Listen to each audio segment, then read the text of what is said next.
বাড়িতে যখন প্রচণ্ড ককরোচের বারবারন্ত হয়, হিট স্প্রে দিয়ে সেটাকে ঠিক করতেই হয়। তো এই যে ককরোচের এত বারবারন্ত, আজকে সেই কাজই হয়েছে, হিট স্প্রে লাগানো হয়েছে, যেটা আরো আগে করা উচিত ছিল, বাট আজকে হয়েছে। এরপর দেরি করে ফেললে আরো অনেক দেরি হয়ে যাবে। আজকে সেই নিয়েই কথা বলবো। এই যে আমরা 1947 সালে নেগোসিয়েশনের মাধ্যমে ইন্ডিপেন্ডেন্স পেয়েছিলাম, এই কথা আমি আগেও বলেছি। নেগোসিয়েশনের মাধ্যমে আমরা ইন্ডিপেন্ডেন্স পেলেও আমরা কিন্তু কালচারাল আর ইকোনমিক্যাল ইন্ডিপেন্ডেন্স পাইনি। শুধু আমরা কেন, কোনো কলোনি আজ অব্দি পাইনি। ইকোনমি কেন বলছি, কারণ আজও সেই ডলার সিস্টেম এখনো রয়ে গেছে, যেটাকে সরানোর জন্য একের পর এক স্টেপ নেওয়া হচ্ছে। একদিনে তো সেটা হয় না, সেটা হতে টাইম লাগবে।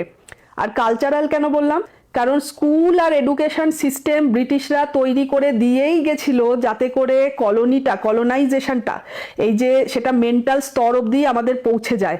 আর তাতে ওরা সাকসেসফুলও হয়েছে। সেই পরবর্তীকালে স্বাধীনতার পরে যে এডুকেশন সিস্টেমটার সঙ্গে ইন্ডিজেনিয়াস যেটা আমাদের রুট, সেই রুটটাকে, ভারতবর্ষের রুট বা ভারতের রুটটাকে জোড়া উচিত ছিল, সেটা তো করা হয়নি। আর কংগ্রেসের আমলে আমরা তা এক্সপেক্টও করতে পারি না।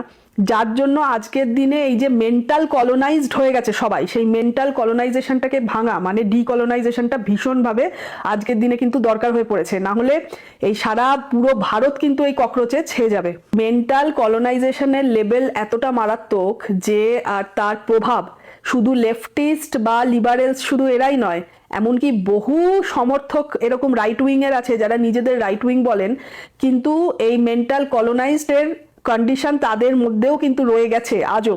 বর্তমান সময়ের জিওপলিটিক্সে যে ওয়েস্টার্ন টুলকিটগুলো ভারতের মধ্যে থেকে কাজ করছে, বিশেষ করে এই ডেমোক্রেসির 4টে পিলার, এই যে গভর্নমেন্ট বলুন, জুডিশিয়ারি বা নিউজ মিডিয়া, এটা ছাড়াও বিভিন্ন এনজিওর ছদ্মবেশে, কোম্পানির ছদ্মবেশে, রিসার্চ স্কলারের ছদ্মবেশে বা নোবেল অ্যাওয়ার্ডি ছদ্মবেশে অথবা কোনো আলাদা অ্যাওয়ার্ড উইনিং বা অ্যাওয়ার্ড উইনারের ছদ্মবেশে এবং অ্যাওয়ার্ড উইনিং ইউথ আইকন তার ছদ্মবেশে আমাদের মাঝে থেকেই আমাদেরকে ব্যবহার করে এই ওয়েস্টার্ন এজেন্ডা কিন্তু ছড়িয়ে চলেছে। এবার এদেরকে চিনব কিভাবে? এরা হচ্ছে কখনোই দেশের যত ভালো কাজ হয় সেখানে কোনোদিন এদেরকে দেখতে পাওয়া যায় না। ইংরেজদের সাথে গলা মিলিয়ে নিজের কালচার সংস্কৃতিকে মানে ভারতের সংস্কৃতিকে সর্বসময় অপমান অবজ্ঞা করা। এরপরে হচ্ছে এরা আন্দোলনজীবী, যেখানেই আন্দোলন এরা ঠিক জুটে যাবে। এরা কোনো কিছু বিশ্বাস করবে না যতক্ষণ পর্যন্ত না ওয়েস্ট এদেরকে ভ্যালিডেশন দেবে।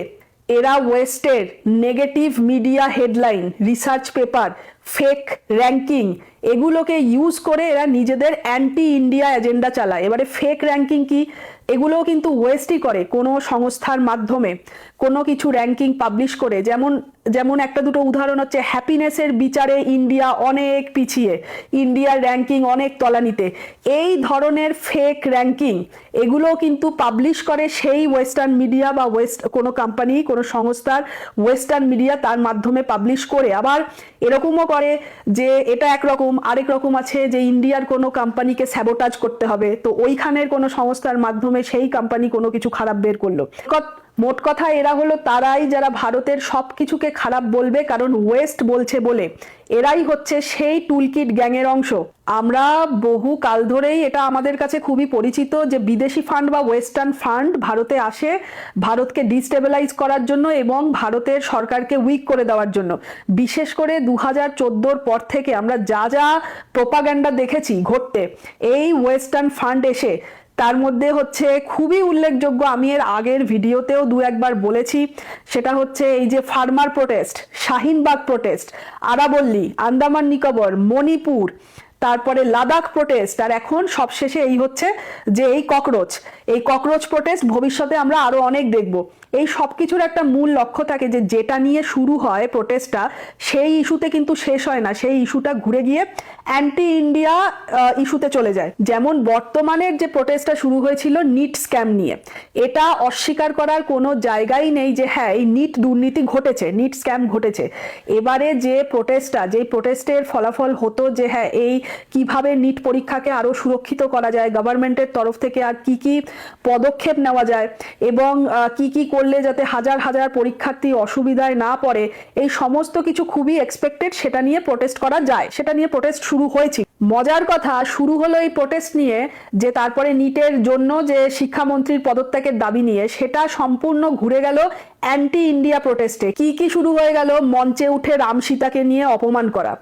তারপর আবার কি হলো, যে কেউ বলছে যে সির্ফ আল্লাহ কা নাম হি রহেগা, কেউ বলছে যে আর্টিকেল 370 যেন আবার আনা হয়, কেউ এটাও বলছে যে ये लोग अपने भारत को माता कहते हैं पर ये अपना बाप ढूंढ रहा है। তো এরকম ধরনের একটা প্রোটেস্ট, যেটা আবার প্রধানমন্ত্রীর পদত্যাগের দাবিও উঠে পড়লো, কারণ আলটিমেট লক্ষ্য তো সেটাই না, নইলে তো কিছুই হচ্ছে না। শুরু হয়েছিল নিট স্ক্যামের প্রতিবাদ নিয়ে আর ধর্মেন্দ্র প্রধানের রেজিগনেশনের প্রতিবাদ নিয়ে, সেটা সম্পূর্ণরূপে ঘুরে গিয়ে হয়ে গেল অ্যান্টি হিন্দু এজেন্ডা আর অ্যান্টি ইন্ডিয়া এজেন্ডা। আর এই যে এটা ভেবে নেওয়া যে বাংলাদেশ আর নেপালের মতো জেনজিদের, জেনারেশন জি মানে যারা এই কলেজ স্টুডেন্ট, তাদেরকে বোকা বানিয়ে যা ইচ্ছে তাই করানো যাবে, যেরকম বাংলাদেশে করানো গেছে, এটা ভারত। ওরা কিন্তু জেন জিরা সবকিছু দেখছে, বুঝছে, তাদেরকে ইউজ করে প্রোটেস্ট শুরু হয়েছিল, তাদেরকে ফ্রন্টে রাখা হয়েছিল, যে কারণে প্রোটেস্ট হচ্ছিল। হঠাৎ করে সব ঘুরে গিয়ে সম্পূর্ণ বামপন্থীর লোকেরা, বামপন্থা, লেফট লিবারেলস, এরা সব এখন সামনে এসে এসে হঠাৎ করে তাদেরকে সরিয়ে দিয়ে এরাই এসে সামনে, তারাই অ্যান্টি ইন্ডিয়া এজেন্ডা আর অ্যান্টি হিন্দু এজেন্ডা এইসব শুরু করে দিয়েছে। তো জেনজিরা এত বোকা নয় আমাদের দেশে, আর বিশেষ করে যেখানে এরকম প্রধানমন্ত্রী রয়েছেন, সেখানে তো আর কোনোভাবেই ভারতকে ওই বাংলাদেশের মতো ইউজ করা যাবে না জেনজিদের। এইবারে আসি এই প্রধান মুখ, এই পুরো আন্দোলনের প্রধান মুখ কাকে রাখা হয়েছে? সোনাম ওয়াংচুক, অনেকের আদরের সোনাম ওয়াংচুক। এই সোনাম ওয়াংচুকের কথা কিন্তু আমি মেনশন করেছিলাম, এর আগেও আমি দু একটি ভিডিওতে মেনশন করেছি, আর করেছিলাম বলে অনেক কমেন্ট আমি এরকম পেয়েছিলাম। এটাই আমার খারাপ লাগেনি এই কারণে, কারণ সবই ওই ব্রেন ওয়াশ আর ইমোশনের ফল। প্রথমেই বলে রাখি, উনি কোনো সায়েন্টিস্ট নন, উনি শুধু এনআইটি থেকে পাশ করা, উনি ইঞ্জিনিয়ার। তাকে ইচ্ছা করে সায়েন্টিস্ট বানানো হয়েছে, ইচ্ছা করে লিঙ্ক জুড়ে দেওয়া হয়েছে সেই আমির খানের ওই সিনেমাটার থেকে, 3 ইডিয়টস। আজকের দিনে দাঁড়িয়ে আমির খানও স্বীকার করেছে, আমির খান রিসেন্টলি স্টেটমেন্ট দিয়েছে, না সিনেমাতে যা যাকে দেখানো হয়েছে তার সঙ্গে সোনাম ওয়াংচুকের আসলে কোনো রকম লিঙ্ক কিছুই করা হয়নি, এটা পুরোটাই একটা ভুল স্প্রেড হয়েছে। উনি এখন এটা বলছেন, যেটা সত্যিই তাই। ইচ্ছাকৃতভাবে সোনাম ওয়াংচুককে একটি মহান বৈজ্ঞানিক হিসাবে পুরো জনগণের সামনে আনা হয়েছিল ওই সিনেমাটার সাথে লিঙ্ক করে। উনি শুধুমাত্র একজন ইঞ্জিনিয়ার, এনআইটি থেকে পাশ করা। আর যদি সব ইঞ্জিনিয়াররাই সায়েন্টিস্ট হয়ে যায়, তাহলে তো এই পুরো সমস্ত ধরনের, উনি কিসের ইঞ্জিনিয়ার? উনি সব ইঞ্জিনিয়াররাই যদি তাই হয়, তাহলে তো যারা সফটওয়্যার ইঞ্জিনিয়ার সবাই আইটিতে কাজ করছে, তারা সকলেই লক্ষ লক্ষ ছেলেমেয়ে সবাই সায়েন্টিস্ট।